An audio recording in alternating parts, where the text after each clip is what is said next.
It's day 5 with Clara Dough 1 and Clara Dough 2. Now they do have a little bit of bubbles coming up on them, so I'm going to try a variety of feeding methods and break this into now 3 Clara Doughs. I got some advice at trying to feed this at 5 to 10 times its weight with flour.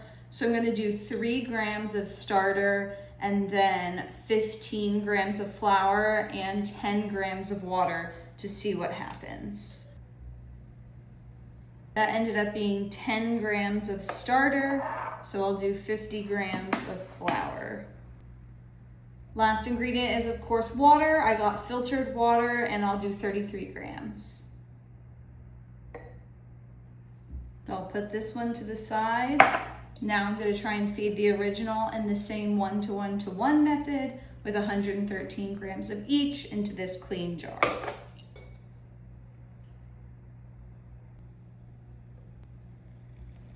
And mix.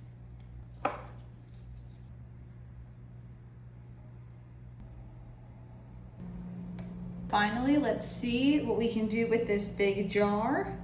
Dump it out. So I have 320 grams of this starter, and because this is a giant jar I don't feel like washing, I'm just gonna put it in here. 50 grams. So I put 65 grams of starter in this big jar, so I'm going to do 325 grams of flour and 325 grams of water to see if we can get this one a little bit more active with a big feed. I'm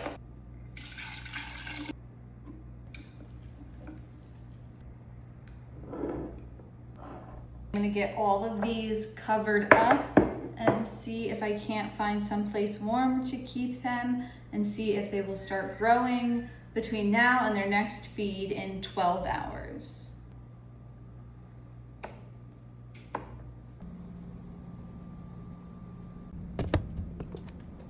Here's what each of the starters looked like after about 12 hours sitting on the counter with the thermostat set to 78 degrees here in Florida. Each one started to get a little bit of bubbles, so I'm hoping they're starting to come back to life. I fed them each in the same way that I did this morning. So the one in the small Tostitos jar got 5 times the amount of flour and water as starter, and the one in the large jar also got 5 times the amount of flour and water to starter, and then the one in the medium-sized jar got a 1-to-1-to-1 feeding with 113 grams of each starter, flour, and water. I stuck them in the oven with the oven light on now that that's fixed to keep them at an even temperature in the hopes that they start growing again.